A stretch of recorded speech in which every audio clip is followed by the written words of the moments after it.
Welcome to Off the Cut, a podcast where we talk about building, making, and answering all of your questions. I'm Eric from Spenceley Design Co. And I'm Zach from Zach Builds. If you have a question that you would like us to answer on air, you can send it to offthecutpodcast@gmail.com. You can find both of us on YouTube, Instagram, and unfortunately, because we have to keep up with kids, you can find us on TikTok too. All right, now let's get into the show. That random blip of static just means that you've entered Off the Cut episode 96. Did that play for everybody else? I heard it. You heard it. Okay. Because there's been other times in the past where it's gone off, and I swear I've been the only one who's heard it. So I'm glad you mentioned it. Okay. It doesn't show up. I didn't hear it. Oh. It doesn't show up in the actual recordings. It's only in the stream for like half a second. It's the weirdest thing. Oh, well. I thought it was a little Easter egg. Anywhere. Yeah. Episode 96. We're up in Toronto, and here in Ohio today is known as Thursday, January 4th, not 2023. It's 2024. Happy New Year.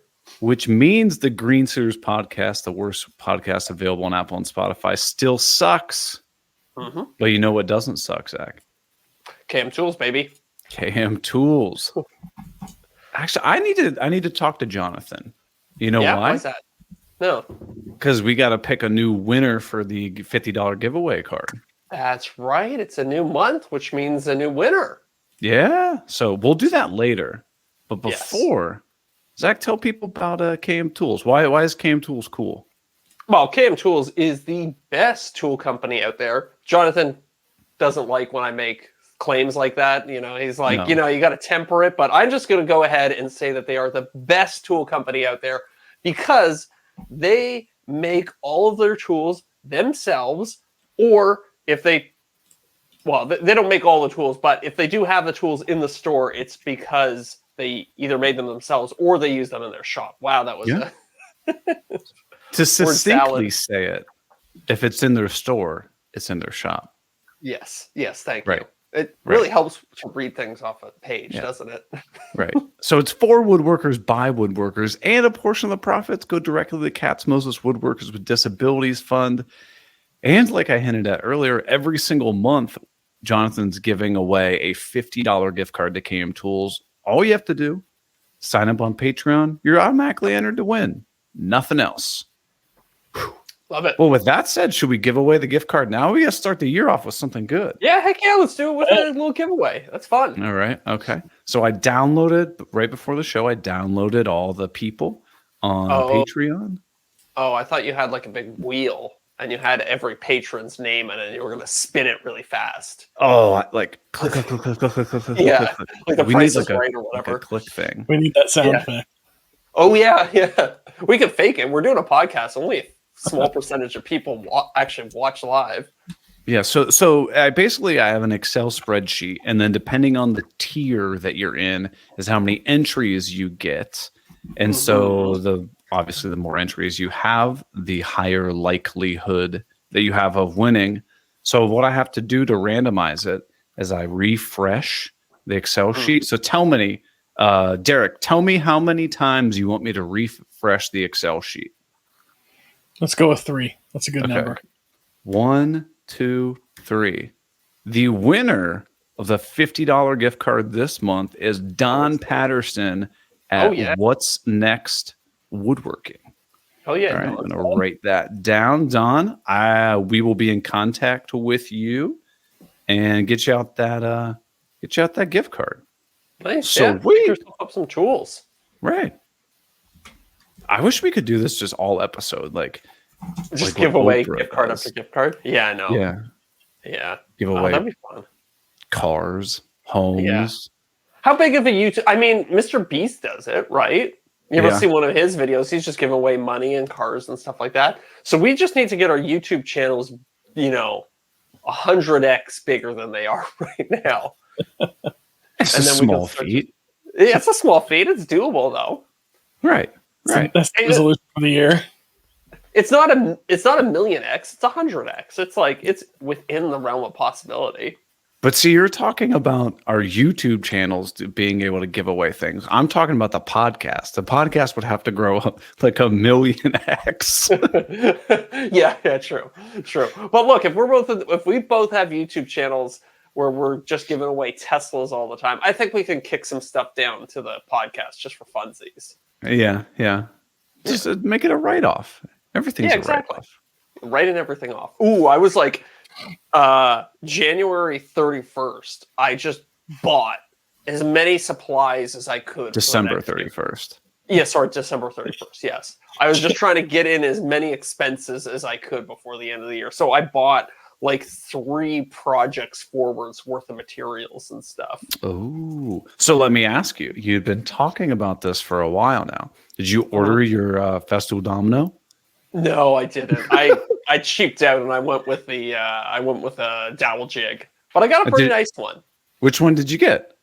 Oh, dang it! I took it to the shop today, and did you get the one that Scott's got?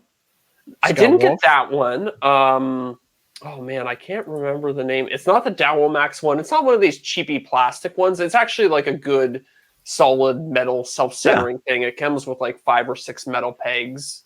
Damn, I can't remember the name of it.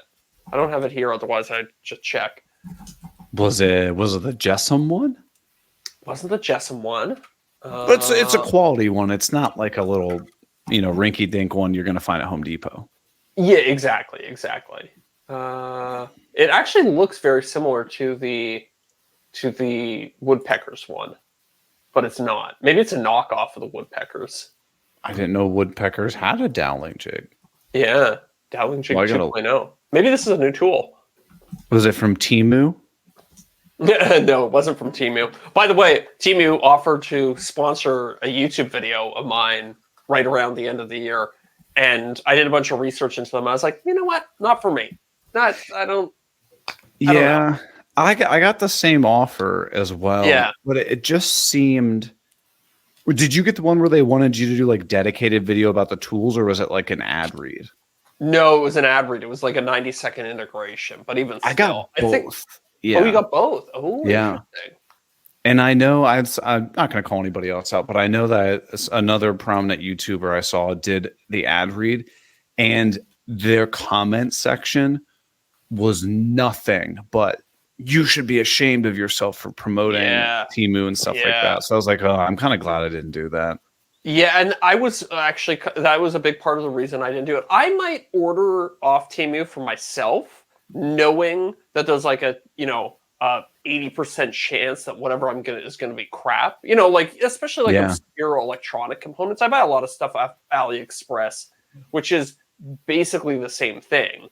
Right. And I do it with the understanding that I might very well get a defective product on the other side, but that is not something that I want to advertise on my channel. Like I don't feel like putting my name behind something like that.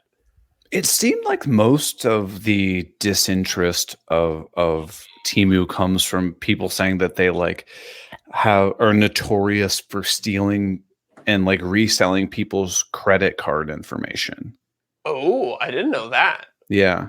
I have no information to back that up other than anecdotal comments that I'd seen in the aforementioned person's YouTube video. The thing that I've seen people complain about a lot is that they gamify shopping. Like they have, spin the roulette wheel and you'll get 10% off your next order. It's like all these little hooks that they build into their app in order to make it as addictive as possible, which I'm not a huge fan of either. You just said something. Sorry, Derek. Do you say something? Oh, I said that would just be annoying. Yeah. It's also, horrible user experience. Right. And I mean, but so many other places do that. Like if you think, and we're not trying to get into any debates here, but like the sports betting industry or whatever, they're like, oh, open this account, they give you $500 or whatever. Like that's good point. It's a business. They're trying to pull you in. So I mean, if Temu is doing this tactic to try to get people to buy things, it's obviously working, right? Yeah, that's a good point. I mean, it's the whole mobile game industry is basically based on a similar concept, right? Just try and keep people hooked for as long as you can. Right. or the freemium games, free to download. And then once you get past level 3, it's like, oh, but do you want this, like these coins that are required basically to proceed? Oh, you got to pay us $4.99. Yeah. Well, I know you struggled with doing the sports betting one. Like you thought about it for a while, right? I did. Yeah. And it's. I mean, I think it's something that you have to consider whenever working with any brand. Just because they're willing to give you money doesn't necessarily mean it's something you want to kind of align yourself with. Right. Yeah. I totally agree. But so what else did you buy? Any other tools? Anything that you're excited about? Didn't buy one. I'm in talks with a company right now about potentially getting a laser. We talked about that a little bit, but I've gone down that road a little bit more. And you know me, I would love I'd love to add as many tools to my collection that make the trolls as angry as possible. Oh yeah, for sure. Yeah, exactly. And like, let's be honest, the laser would be freaking sweet. Exactly, right? The one I'm looking at getting will cut through up to 3/4 thick wood. I'm assuming this is the X tool. Yeah, it's like one of the high. There's two. I think it's like the second from the highest X tool. Yeah. So my main. Have you done research on this thing? Like, is it a good one? I've done a little bit of research. Probably I should do a little bit more. But X tool kind of operates in this weird zone where it's like they don't have many. I would call it enthusiast grade hardware. It's more than your. So it's like an X-carve, basically, like CNC, X-carve CNC. Yeah, great analogy. Either there are tons of lasers that are better, but they're also, $20,000 machines that belong in a factory. Sure. And then there's tons of machines that are $200 and they're just good for engraving cutting boards. Sure. This is kind of like in a weird middle zone, and they don't have too many competitors. I've been trying to research some other ones, but yeah, so it kind of feels like a good fit for me, but there's not too much to cross shop it against. Yeah, that's fair. You should. Do you know Pete Kapar from Petrie's Workshop? No, I don't. Oh, I was gonna say I'll introduce you to him at Workbench Con. He knows a lot of laser stuff. He does like a lot of like Etsy orders and all that kind of stuff. Cool. So it might be something worth. I mean, I know that's 3 months from now, but you could talk shop on lasers. Like, obviously he's well versed in it, so you could be like, what do I want to look for? What I want to avoid? Like, here's what I'm thinking about doing. Because I know you have like the diode lasers, you have the CO2 lasers, and I think there's one more, if I'm not mistaken. Yeah, there is another one. I can't remember what it is off the top of my head. The one I'm looking at is a diode laser. Okay. Yeah. So what would you want to do with that? Are you gonna like laser cut wood, plastics, fabrics, veneers? What are we talking?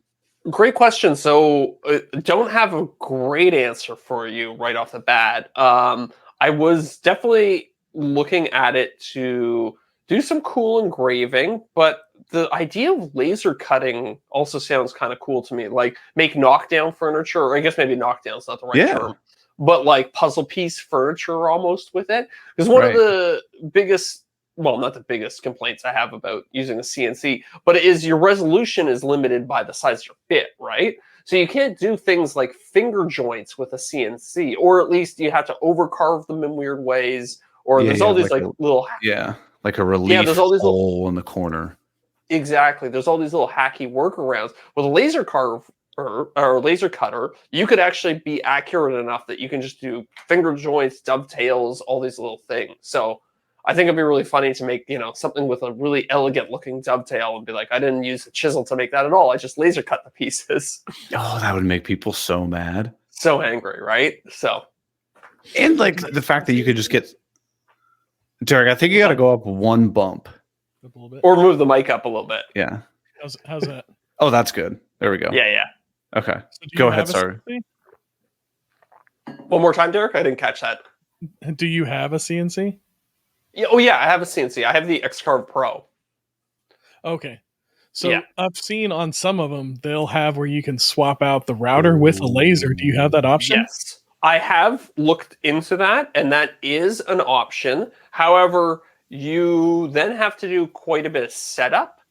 So anytime you're swapping between a cutting head and the laser, you are also hooking up like a secondary control box. it seemed like a lot of extra work.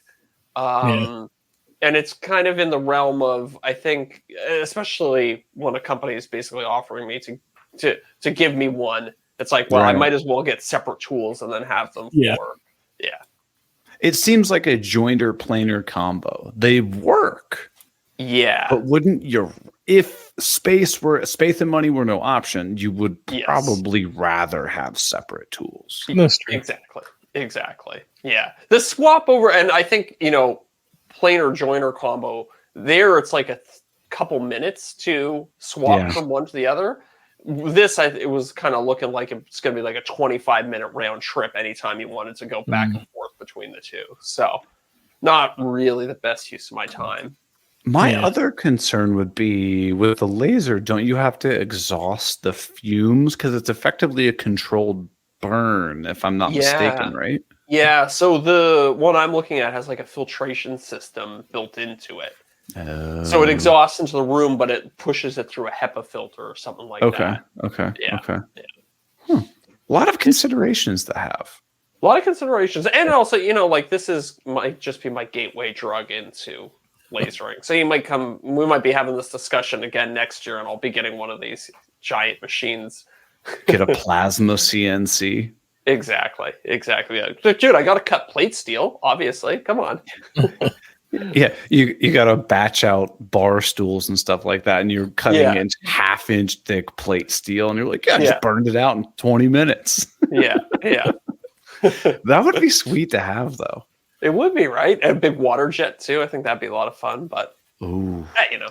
I'm not even... I'm familiar with what they are and how they work, but I'm not familiar enough to know, when would I want a plasma CNC versus when would I want a laser jet or a water jet? I don't know. Yeah, I don't know either. That's a great question. Yeah. Or got to talk to some people in production. A lot of exciting stuff. So any other tools? You got the doweling jig, you bought a bunch of supplies, and you maybe are getting a laser. Yeah, I don't think any other tools. I bought it's kind of a tool. So one project I want to tackle in the new year is making my own custom NAS. Or like network attached storage. Yeah. So I've been running a box in the closet of my room for a little while now, and I want to make myself a custom one, essentially from the ground up, so that I can have more control over it, so it can be more powerful. So I bought all the parts for that. So that's kind of a tool, but it's also like a little techie project type of thing. So for the people who are listening that have no idea what that is, tell them, because question. I also have one. Yes. So a NAS is network attached storage. So basically, to simplify it, it's like having a bunch of hard drives connected to the internet that you can access from anywhere. Right. But it also allows you to do other fun things. Like one thing that I've been researching lately is running my own media server on it. So basically, I would have my own private version of Netflix that would have all of my media, all my movies, all my TV shows that I could access from anywhere, and I could just stream it from there. All legally downloaded. Yeah. Wink. What else? I could basically have my own version of Dropbox, so I could have file syncing across all my devices. I was talking with Bryson earlier about it. I could actually set up a virtual machine on this new server, so I could have like Windows or Mac OS running on it. And then we could both edit directly on the server from anywhere in the world. So you could basically log in with your phone and render a video, and it would do all the work on the actual server itself. So I'm trying to find a bunch of different use cases so that I can kind of, and then this in the video. I get that. I said, and then for everybody else listening, the reason I have one is because when you make YouTube videos and record stuff, you can get a terabyte, which is 1,000 gigabytes of footage and file space real fast. If I'm making, 5, 10, 15 YouTube videos, the hard drive on my computer is going to fill up like instantly.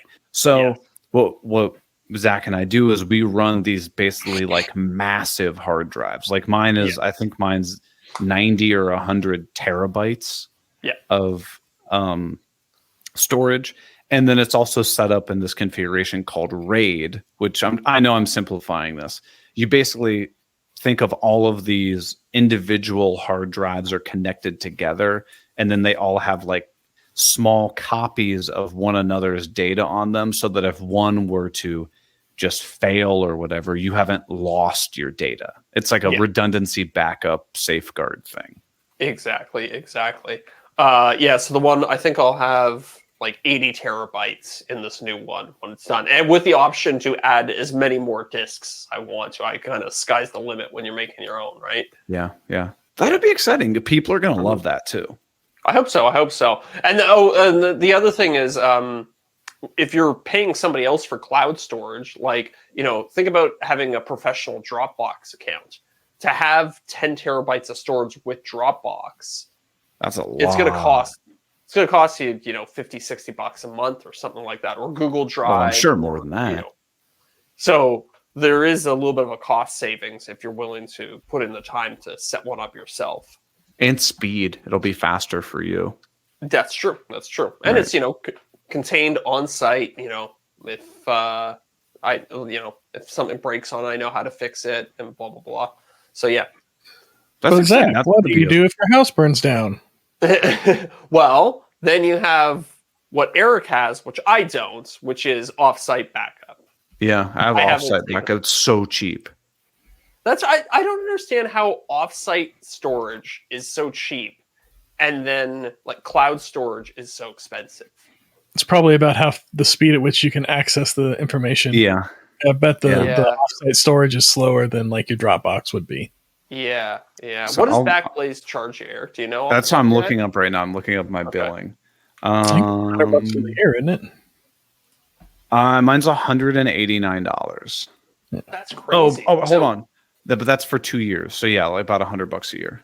$100. So because I've just been buying hard drives. I was buying 10 terabyte drives for about $250, or about $200 American. Yeah. So they've essentially must have a server somewhere with, what's your limit in terms of terabytes with Backblaze? Is it unlimited? But doesn't it restrict you you can't do NAS backups with it? No, I can. You can? Okay. Uh-huh. I thought it restricted those. So they've got mine server technically somewhere. Isn't network attached. Mine's technically just a RAID external drive. Oh, okay. Yeah. Direct attached storage, I think they call that. Yeah. Same idea though, really. But so Backblaze must have a server with, let's say you have 50 terabytes of data, 5 $300 hard drives dedicated to just you, Eric, and they charge you $100 a year for that. I wonder how did the economics of that work out for them? They must get a hell of a deal on their hardware.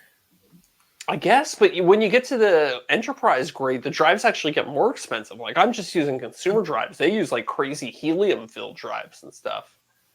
That's true. It's interesting. I don't know. Obviously they're making money. Anybody who I am not sponsored by them whatsoever, I pay full price for it. Anybody who's looking for, just a what if backup, it's especially for what we do. Yeah. It's a small price to pay for just a what if scenario. Hey, right? Do you think they call it Backblaze because it's in case your house burns down? It could be. Got it right there with the name. It could be. Well, so Deric, did you get any tools, anything you're excited for around the new year, Christmas or whatever? Yeah, but we can talk about that between. Oh, I got you. It's a secret. Yeah. It's secret. Yeah, it's super secret. No, it's other than that, it's pretty fairly uneventful Christmas. Nice. Yeah. What about you, Eric? You got the Festool shirt on. You got any new Festools? No, this is from doing the Shop Talk podcast thing or whatever. Lucy sent me over. It's a nice shirt. It's a nice shirt. I know. I just razzing you. I know. No, I'm saying it's nice and comfy. But so I wanted to bring this up. Okay. It's a new year. Mm-hmm. Actually, I want to do this really quick. You know how everybody gives you those Spotify Wrapped things that everyone posts? Yeah. And everybody's like, look at the music I listen to, and no one cares, right? Yeah. Yes. I'm going to tell you guys the Spotify Wrapped for our podcast, and I haven't looked at it. So we got one it's of you know, those? this little That's a guy good here. one. Oh, have you looked? Oh yeah. Okay. Oh, I didn't even know. You guys should text me. Okay. I'm loading. This is definitely not stalling right now. This I'm is at great. 60, Most of mine 70%. later this week, so this works out great. And 100%. Okay, here we go. Okay. 2023 Wrapped for Off the Cut podcast, baby.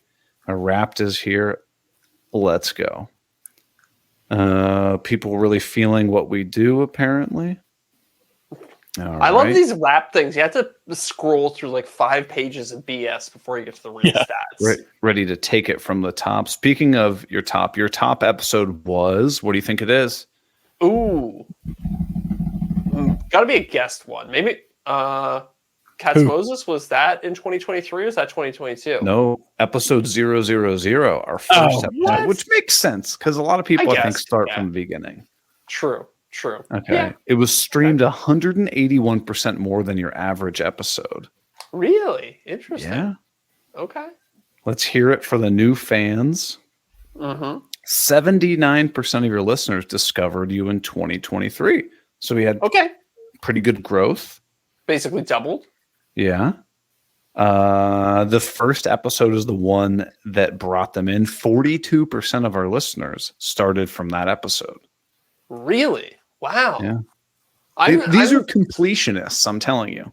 I know. That's why I'm surprised because the way I process podcasts is I'll like start listening to somebody and then maybe I'll go back and listen to like, 10 or so old ones. But mostly I just start listening and then just go forward, go week to week. Yeah. I very rarely go the full way through somebody's back catalog. Yeah, I don't do that. I'll tell you. I don't have the patience. Yeah, exactly. So how does it feel to have gone global? We were streamed in 35 countries with United States as our top country at 58%. That makes sense. What's the smallest one? Does it give you a full breakdown? I don't know. Number 1, United States. Number 2, Canada. Number 3, United Kingdom. 4, Sweden. 5, Australia. Oh, Sweden. I'm surprised Sweden ahead of Australia because the language barrier, but I guess Swedes speak a lot of English. Yeah. I mean, Pierre. Yeah, true. Maybe that's why, because we had Pierre on. Yeah, he brought everybody in. Says your listeners have good taste, obviously. So what else are they into? Ooh, green suitors. Your listeners' top podcast genres were comedy, leisure, and arts. Okay, yeah.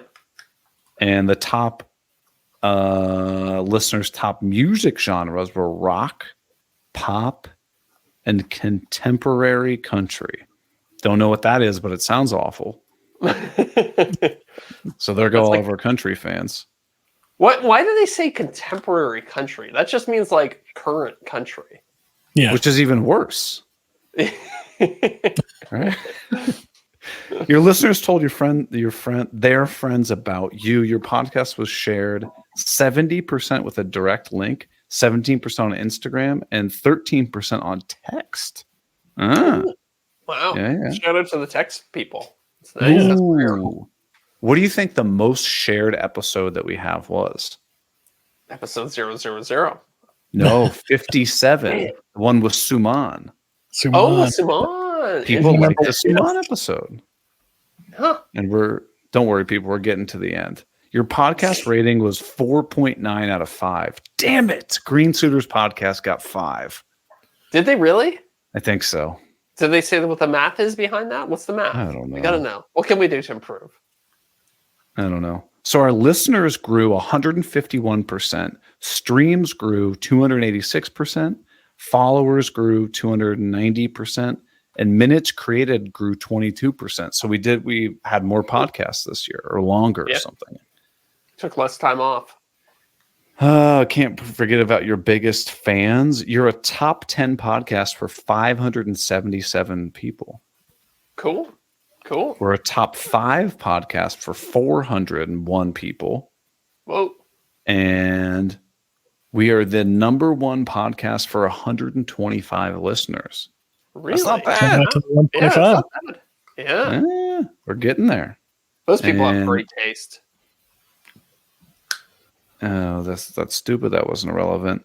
83% of the people joined us for the first time this year, and now we're zooming out, and that's irrelevant information. So yeah, I thought it was just kind of interesting to pop into that, tell people a little bit about the back end of the podcast, and sweet.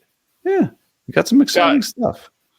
Quick little story about the year in rap for Spotify. So Sophie's total hours was like orders of magnitude more than any other person that I have ever met.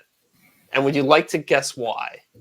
I'm talking like 10x the biggest number you've ever heard. She listens while she sleeps. Yeah. She has like ocean noises or something, right? Rain sounds. Every night, rain sounds. So she's doing like 8 hours every single night. Yeah. I get that. Yeah. Yeah. All right. Did you have anything in your Spotify rap that shocked you? We're not going to dwell on this, but anything it was interesting at all that he'd seen? No, because I don't use Spotify for anything. Okay. Deric? Yeah. I don't use Spotify. Okay. Yeah. I'm a YouTube music guy, like that's fair. Yeah. That's fair. I'm loyal to YouTube. I mean, you're already paying for it. You might as well use it, right? Exactly, right? Yeah. Well, then, I was going to say my Spotify rap that's like, oh, the song you listened to the most, it said you listened to it 11 times. I'm like, I guarantee I've listened to one song more than 11 times this year. I don't really trust the stats that they're giving. Interesting. Yeah. Except the ones they gave us about the podcast. Of course. Yes, those ones are 100%. All the good ones are 100% accurate, but the bad ones. Well, so with the new year, obviously we should address this. We took a little time off of right around Christmas and in New Year's and stuff, but we're back, baby. Oh, we're back, and we're starting the year off strong. We're not gonna release the details yet, got some guests. But we've got some heavy hitters of guests coming up soon. People you're definitely going to want to tune in for, all within the first several podcast episodes. So. Yeah, patrons, pretty rapid fire. Apparently, we need to have Suman back on. I know. True. Yeah. We can do that. So patrons, be on the lookout for notes coming through Patreon or posts coming through Patreon, so you can get your questions in that you want to ask those guests, whatever you want.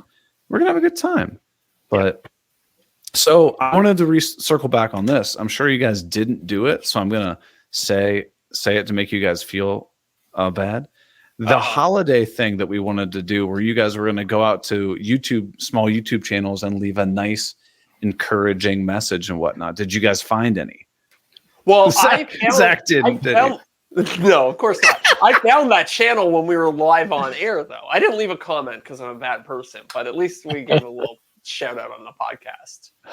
Deric, I bet Deric did it. I found someone. I'm trying to find where I left it at. Okay, we don't got to read the comment, but interrupt me if you end up finding it. So, similar to the Spotify Wrapped, I wanted to do a year in review for just us. I want to know, Zach, what went well, what didn't go well. Maybe what are you changing this year? Or like maybe tools, techniques, new projects that you want to try? Okay. So, I mean, I think clearly what's been going well for me lately is leaning into tech-related builds. For sure. No doubt. Yeah. So that's been good for me. I've really enjoyed that. It's obviously been good for the channel, so that's very encouraging. Yeah. In terms of what hasn't gone well, I would say that I haven't gotten to do nearly as much woodworking as I would like to do, and that's something that I would like to address going into 2024. I'd like to spend more time blending the two, a little bit less 3D printing, hopefully, and a little bit more focusing on what kind of, I don't know, gets me going a little bit more. Right. I mean, it makes sense though. The 3D printer, if I'm not mistaken, was new for you in 23, wasn't it? Totally. And I don't get me wrong, like I love the 3D printers. It gives me a new avenue of construction to explore. And it simplifies the building process, especially for small things. It's like it's absolutely game changing. I'm not crapping on it, and I'm almost like like a victim of success in some ways. It's like the 3D printing videos have done so well. I just haven't been able to pursue enough of my other passion, which is traditional woodworking, or air quotes traditional woodworking. Yeah, or pro woodworking. yeah. But I mean, that's something we've talked about in the past. Is like you gotta go after what is enjoyable to you at that time. So like when you got the 3D printer, like why wouldn't you go after it? Because you're extremely passionate about it. Not that you're not passionate about it now, but like you got to create what you're excited about. Exactly. And then was there another portion to that question that I skipped over? You said things that went well and that haven't gone well, or that what are you changing next year? Like, what are you going to do different? That you're like, I'm not doing this anymore. I'm now going to do this, or like. I think we've talked about this a little bit on the podcast in the past, but I think the biggest thing that I'm going to change is quality over quantity. Yeah, I'm not going to constrain myself to any particular timeline. I'm not going to say I'm going to post one video a month or one video a week or whatever. Nope. I'm going to post a video when it's good. And, if that takes 2 months, great. If it takes a week, great. It's going to just be more focus on quality. And like I've been kind of following that philosophy, I'd say, for the last maybe 4 or 5 months, and it's paid off for me, so I'm going to continue forward with that. Yeah, but it's definitely a change from going into the start of 2023. I was like, I'm going to do a video every 2 weeks or something like that, and I've kind of abandoned that line of thinking. Yeah, and it also doesn't allow you to let like your creative freedom go. So like if you're on some tight deadline, you're like, man, I really wanted to get into this woodworking project, but I won't be able to bang it out. Okay, I'll just do some 3D printing thing. Yeah, and you end up making like these like filler things that you're not super excited about, which again kind of echoes what you were saying earlier. Like you have to be excited about the things you're doing, and I'm legitimately, all the things I have planned for the future, I'm very excited about. I don't know how long they're going to take. Some of them might take a month to complete, but that's what it is. Right. And I mean, honestly, if people wait a little bit to see your videos and whatnot, they're going to be like, oh, I haven't seen one. Oh man, it's going to be exciting. Yeah, I think that, and that's the thing that I used to think that I had to post all the time to be like top of mind for people.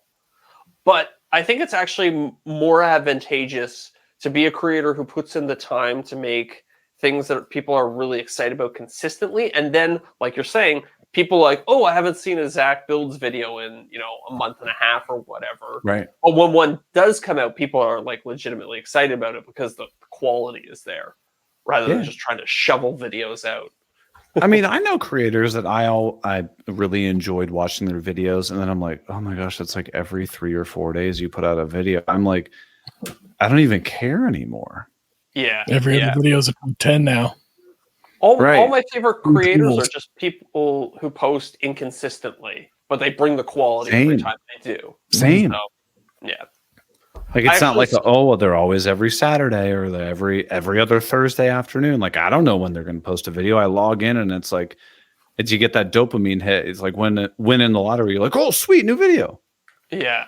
I actually saw a creator that I like, and he does post he posts like every Monday religiously, and he put out a like a community post or whatever on, he's like and just said, like, reiterating that he's gonna post once a week for, he was like, there's 52 Mondays in the year, I'm gonna post 52 times this year, I'll see you guys there. I was like, I felt kind of bad reading that, because he's a really good creator. I like his video. I do watch most of his videos, but I was like, I don't know. I felt bad for somebody who's still kind of stuck in that mindset of gotta get the content out no matter what on a schedule. Yeah. I too have abandoned that. I will put out a video when I'm ready. And honestly, like we talked about, it's no surprise. I'm also going to wait until I have a suitable sponsor that makes it financially worthwhile to launch the video. And if I got to wait a little bit, like that's fine. It gives me more time to fine tune older videos and get those performing well so that I get paid more. Like, it's the reality of what it is. Like, I'm not shy about it. Yep. You know what? I think one of my best financially performing videos this year will be one of the worst brand deals from a numbers point of view. Right. It was the PS2 video that I did in December. I took a CPM deal on that because there was nothing else, and it was a relatively low CPM. But I was like, I think this video is going to do well, and it was just like very easy thing. So it's like, I don't know, like sometimes you get CPMs and you're like, awesome, I'm going to get like $100 per 1,000 views on a video. You know, like that's amazing. Like that's like, you know, kind of like top tier. Yeah, that's not pretty nice. yeah. Most people are not getting that, but you do get deals like that occasionally. Right. And this was definitely not one of those, but it was a good video. So it turned out to work. So now I'm even thinking going forward, it's like, I'm not even necessarily going to hold out for the best brand deals sometimes. Yeah. Like I might just choose to work with more flexible sponsors. Yeah. Because a lot of the time you get those high CPM brand deals, they have the most requirements. They want you to post on a certain day, and it's like blah blah blah. If you're willing to take a little bit of a pay cut, you can work with more flexible sponsors. So that might be something I'm exploring going forward too. So you'd say that would be one of the biggest things you're changing is you are going to try to let yourself drive the ship more than external influences. Yes. Yeah, definitely. Makes sense. Definitely. I like that. Yeah. I like that. Yeah. So last thing I'll ask you, what new things, maybe tools, techniques, or whatever, do you want to try? The aforementioned laser cutter. Laser. Okay. Now, do you think it's going to happen in 24? Pretty confident? Yeah, I think it'll happen in 24. Whether or not this specific one happens, I think if it doesn't, then I'll just go. Sorry. I'll just go get another one. Because I don't know. It's something I'd like to try. I want to try as many different things as I can. Right. I don't know. It's variety is the spice of life, right? And I love learning new topics. So for me, it keeps me engaged. And like, think of it this way: how freaking cool is it that you get paid as your job to explore this? Like, oh, I got this idea in my head. Like, that's kind of cool. What if I tried to do it with a laser? I don't know how to use a laser. Well, Zach, we're going to pay you for pay you to explore an idea. Like, that's pretty freaking cool. Yeah, exactly. It's honestly, it's a dream come true, really. Right. So yeah. And then in terms of other like specific techniques, like there's all these little things that I want to drill down into, but I don't know. I haven't thought too far about it, like in terms of like other little things. I'm sure I usually find those things as I go. Like I found micro soldering because I wanted to do the Nintendo 64 project. Sure. I wasn't planning on that. It just kind of happened that way. And then I found the electroplating thing that we've talked about ad nauseum for the last few episodes. I won't go into too much. But there's just these little things that you stumble upon. And because I'm in the position I'm in, I'm like, I'm going to spend 2 weeks learning how to do this obscure thing. It's exciting, though. I mean, always be going after something you're excited to do, because if you have to do the same thing over and over and over again, it's going to become laborious and annoying, and you're not going to enjoy making these videos. Like, you always got to find some creative thing to chase and learn, right? Yeah, exactly. Like if you're building kitchen cabinets every single week, you'd be like, this is awful. I'm not building another freaking kitchen cabinet. At least for my personality type, I mean, I'm sure there are people out there who would enjoy that, or at least I hope there are, because there's a heck of a lot of people out there building kitchen cabinets. So I hope they're enjoying it while they do it. But for me, it's not me. So much. Yeah. Well, Deric, did you find the creator Yes. So there's one creator that I came across this last month. All right. It was Christmas themed, but I thought it was really interesting. It's called their Makers Michael and Workshop. Brooke. I know them. Okay, yeah. So they had a little short that came out where they made a gingerbread house, a mansion, using a laser cutter. So they baked these flat sheets of gingerbread and laser cut out the whole Yeah. house. Oh yeah, Cool. Yeah. This thing is going viral. really? Yeah. That's awesome. Fun fact about I'm gonna feel really bad if I'm saying this wrong. I believe it is Michael and Brooke that run it. It's called Makers Workshop. Yeah.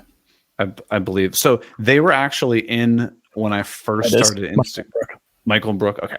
Yeah. They were actually in when I first started Instagram, one of those like pod things with me where you're supposed to like each other's stuff or whatever. So I've known them for a really long time. Yeah, they're awesome. Okay. They're super Yeah.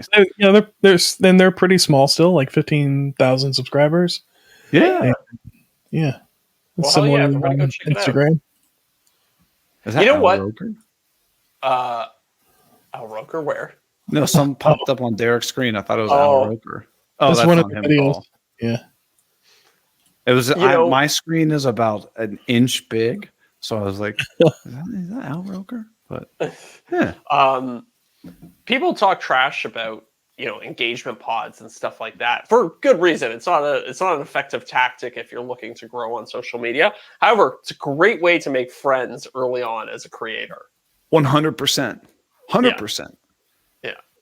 I mean, that's how I got to know who I'm trying to what other Daniel Dunlap from he's got the AWP. We were in one. Sure. That's how I knew him. Trying to think of any other people off the top of my head. I wonder how many of these engagement pods there are out there. Do you think there was just because there's not that many woodworking creators, and there's like 15 or 10 to 15 people in each one of these. Yeah, I don't know. But see, I've gotten to the point now where like the people that I would talk to on a regular basis, I'm just like, just text me. Don't don't send me a message on Instagram because I'm not going to get to it. It's going to be annoying. That is the worst way to get in touch with me, everybody. Oh, I know. Yeah, we were trying to plan our next guest, and I sent a message to this person, and they're like, "Oh yeah, that works." And I was like, "All right, just gonna confirm that it works with Zach," and like nothing from Zach for a week. Yeah, I'm really bad about Instagram these days. You know what? I think I have like PTSD, like just from the burnout of Instagram. It's just every time I go on that app, I just think about trying to post daily and keep up and respond to every comment, respond to every DM. Yeah. So I know I'm dialing it back personally with the Instagram and all that. I'm going to focus on the YouTube side of it this next year. Yeah. 100%. So that was the thing I was going to say of that I'm changing next year. Yeah. I'm really not putting any weight effort into Instagram whatsoever. Yeah. Because it nothing comes out of it. Yeah. Mm-hmm. Like so much better time is so much better well spent on YouTube where it's generating the vast overwhelming majority of the revenue for the business. Why would I not focus on that? Yeah, I would say last year for me it was probably I don't know, maybe a 60-40 split between Instagram and YouTube. Maybe not even at the start of the year. Okay. Maybe even that's a bit generous. Maybe it was more like a 75-25 split. Okay. But of a much smaller pie. And then Sure. I kind of gave up on Instagram, and I was able to, because I had all that extra time, I was spread so thin. Right. I was able to focus on YouTube, and now it's I don't know, the return has just been so much better just dialing in and focusing on one thing. Do one thing really well. Yeah. Right. Yeah. I think that's kind of the summary of what I'm trying to do next year is do fewer things better. Yeah. And that is counter to so much advice of the last 5 years, right? Like you read you look at Gary Vee or something like that, and he basically just says grind it out on every single platform 24/7, you know. And it's like, screw all your relationships in real life. Just, you got to be on Instagram, TikTok, I don't know, ByteDance, every single platform there is. Snapchat. Bike dance? I think that's ByteDance is, I'm pretty sure, a Chinese one, but I could be wrong. I think that's who owns TikTok, is ByteDance. Oh, is that what it is? It used to be, and then it became TikTok or something like that. That tells you how old I am. Yeah. Yeah. Well, it tells you how old I am, too. I'm not keeping up with all the kids. Yeah. I have kids that educate me on those things. Yeah. Yeah, that's true. Fair. That's fair. True. So I guess with the new year for me, so that what I'm changing next year is focusing on one thing doing well. What went well? YouTube went well. Yeah. Instagram. Yep. I mean, I'm growing on Instagram, but really nothing comes out of it other than a couple random ad placements or whatever. But I mean, it's less than 5% of my revenue is from Instagram. So like in my head, I'm like, why am I bothering? Yeah. Yeah. It's a lot to keep up. Like, are you still daily posting? Hell no. Oh, okay. Because I feel like a few months ago you were still daily posting. Well, it's because I started scheduling everything up to try to boost my Facebook page to get that monetized. And so I would just be like, oh, I'll just shoot it to Instagram as well. And it was just all scheduled.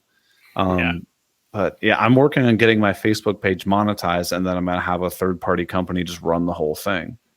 Have you set that all up? I mean, I know this is a little diversion from this. Dude, I have all of the green check marks. It says you meet all the standards. You have all the stuff, and then it says we're unable to monetize your account right now. Really? Please try again later.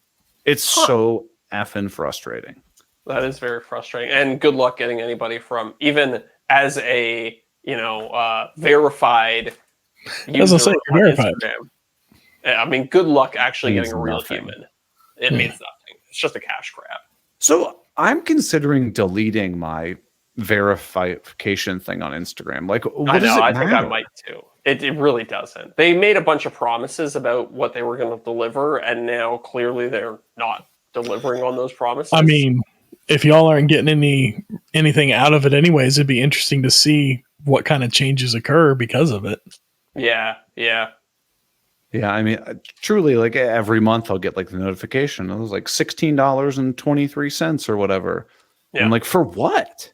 For what? Yeah, really, for what? I'm considering. I have one issue with them. I have like one tech support issue. I emailed, like my quote unquote representative, and the email I got back clearly did not read my issue. It was just an automated template thing. And then they followed up. I never responded to it. I was like, okay, this is annoying. They followed up a day later, and they were like, hey, we saw you didn't respond. Again, clearly a template email. So I responded to that one. Well, yes, your first email didn't address my issue at all. Clearly nobody read it. And then, again, they sent a template email. I was like, okay, screw this. I'm done. Right. I'm so over it. I'm done. I already deleted TikTok off my phone. Not even going to bother with that. Yeah. That was a waste of time. Yeah. I mean, that's where I am. That's where you are. Did you delete it? I haven't deleted it, but I'm like, what's the point? I have fun with it though. Like, I created an account for my cats and they post, but that's about it. That's all I do. No, if you're having fun with it, that's great. But if for me, I was trying to do, business obtain revenue from it, and it was wasted time and effort. Absolutely. If you enjoy it, by all means, that's fantastic. Keep doing it. Fun when you enjoy it. Yeah. Right. I'm not doing that. Yeah. You know what? I really want to business on it. Yeah. It's stupid. It drives me nuts. They don't pay you a damn thing. In 3 years, I made $2,000 from it. Waste of time.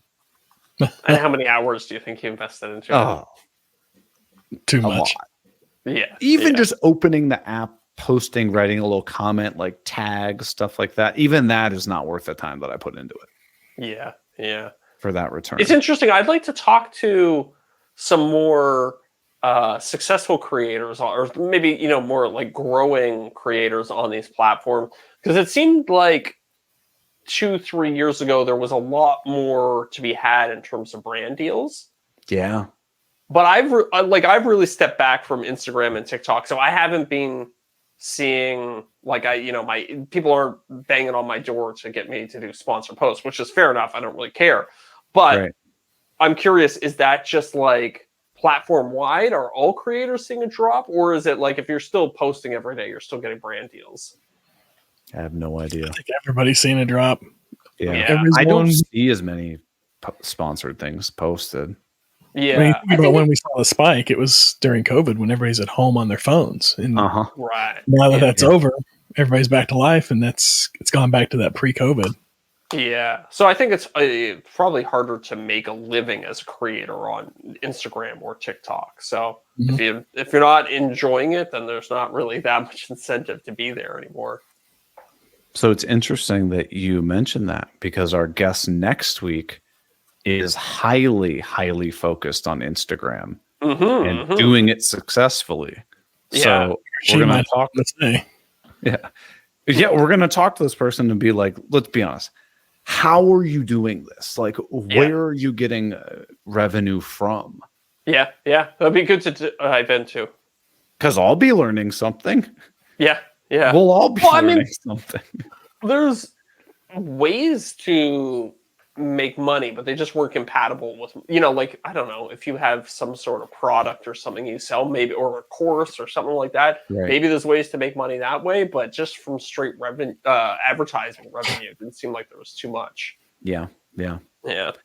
So it's interesting that you mentioned that. It made me think of, I have to report back, since changing my website, and this is not sponsored, over to Shopify. Yeah. My sales have been exponentially higher. Really? I think it's because it's so like frictionless. You go on the website, you add it to the cart, and it's like, boom, you're ready to go. My other site, I don't think was as smooth. It was like a little clunkier. Yeah. It's crazy. Is it too soon, or do you have like a number one item already? There's something that's just like blowing everything else out of the water. Well, the problem is a lot of the let's see, a lot of the ones on my website are free, so it would be like the top product or whatever is a free one, right? Yeah, that makes sense. So I don't know if I have the ability to do it. Analytics, that might take too long. Yeah, maybe we could talk about it next week. The most popular one is the not today. I want to go kind of do all time. Last 12 months. The most popular one is the table saw router table. So that's a free one. Okay, what's the one that I have that is paid? Is the sorry, stand by. You'll have to color code your thumbnail so the paid ones are one color and the unpaid ones have a different background. I'm on like the whatchamacallit. My top one is the Plan Master Bundle. Okay. So that's all your plans for I'm guessing some sort of pretty ridiculous bundle. It's like $100 for all of them. Yeah. And This isn't a bad deal. No, you get like 50 plans, but I think you get like 25 or 30 paid plans. So it's a huge savings. Right. But, do you add to that as time goes on? Like if somebody buys the master plan thing and you release new plans, do they get them? Ooh, like retroactively, like if you bought it a year ago? Yeah. No. It's like okay. No. Interesting. Well, then I'm going to wait 10 years before I buy it. Yeah, well, obviously I'll like slowly increase the price as you get more and more in there. Oh, damn it. Do a volume for each year. Right. Oh, yeah, true. That's a good idea. Yeah. So anybody selling plans to plan bundles sell great. That was one that Matt from MWA told me about. He's like, dude, you got to do bundles. Everybody buys bundles. And he's not wrong. Really? Wow. But I'm so glad to be able to start the new year. The website is done. It's out of the way. And I can focus on creating new stuff this year. Yeah, yeah. Anything you're excited to create? Yeah, so I wanted to create a miter saw station. I wanted to create a router table. Mm-hmm. The router table was like 95% designed. But then I was like, this is kind of like we talked about. You got to chase what you're interested in. I was like, I don't want to build that router table now. I don't want to build the miter saw station now. Because so many of the projects that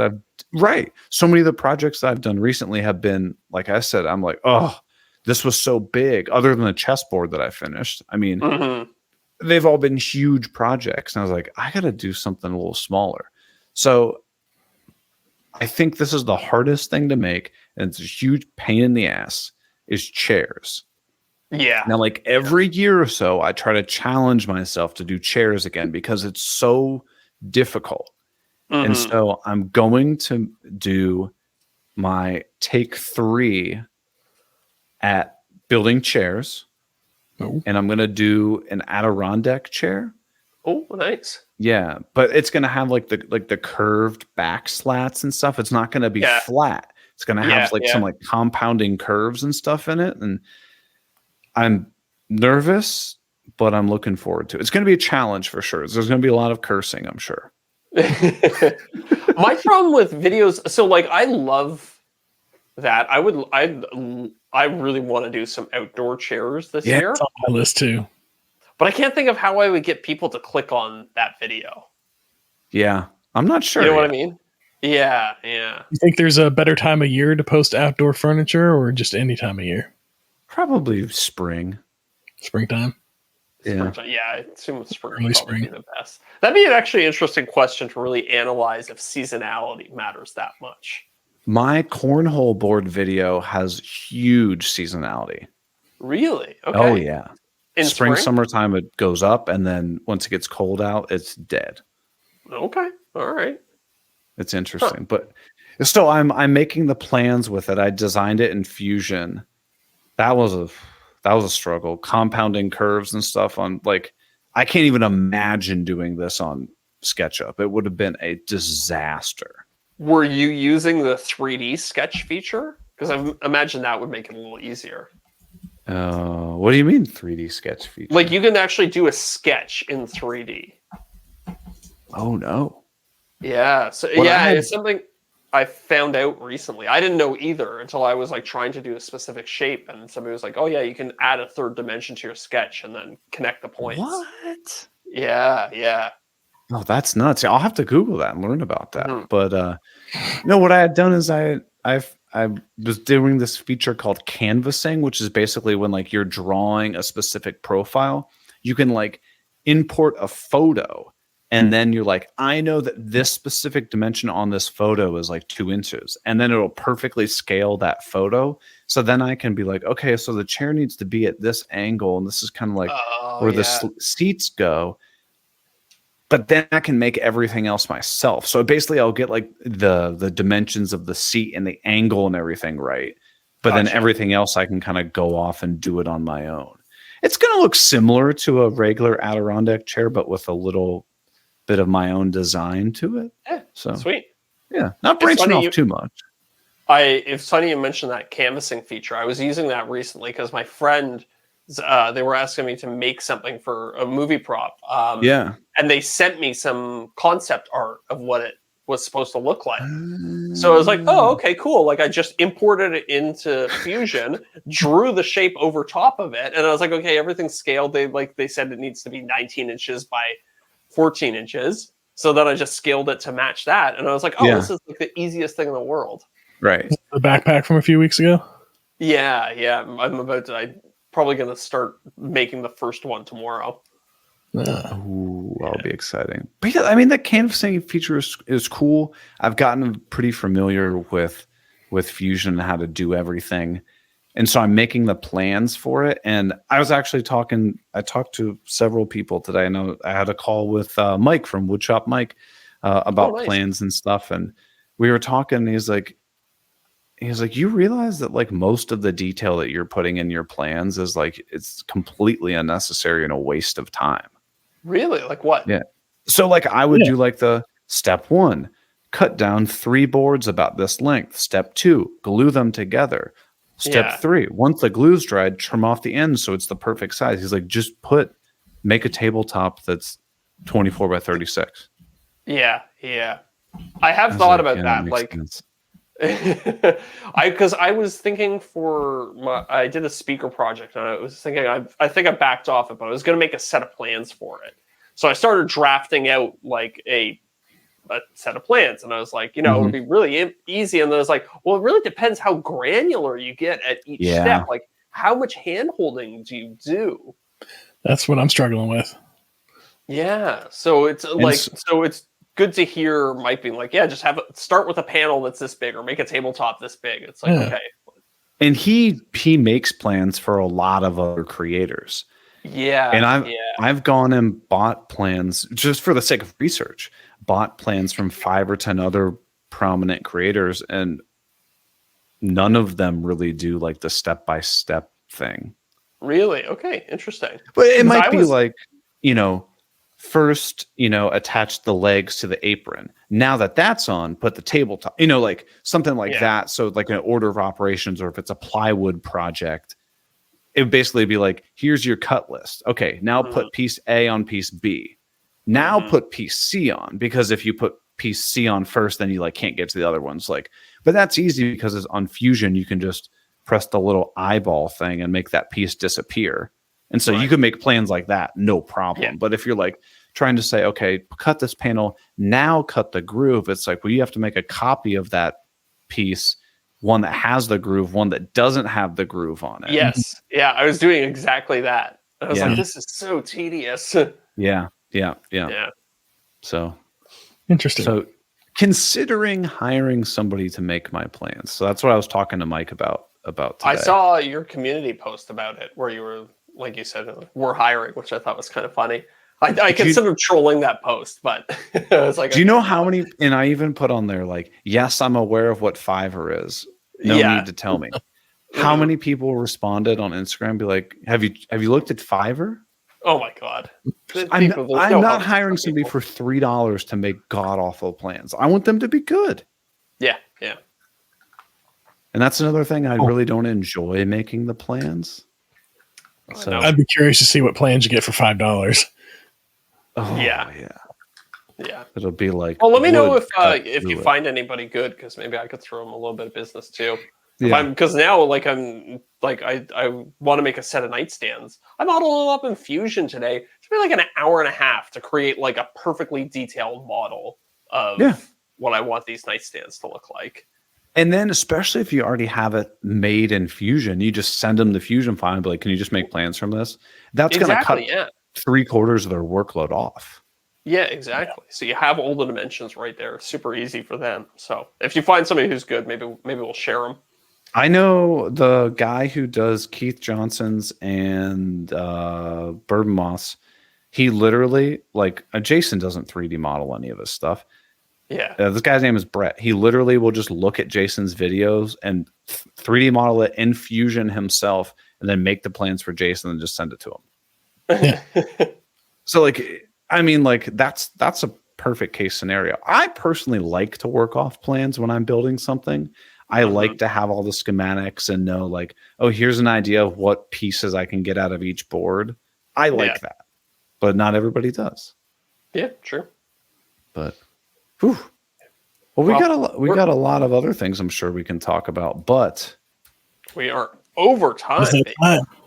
We're going to do that in the after show, and in the after show, we'll reveal what our next guest is. Nice.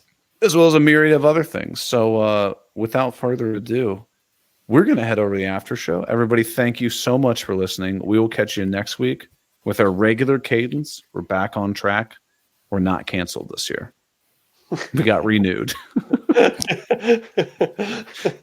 What are you talking about? We pay to be on the internet. We do. They're canceling us. We do. Well, you never know that. Yeah. Wow. All right.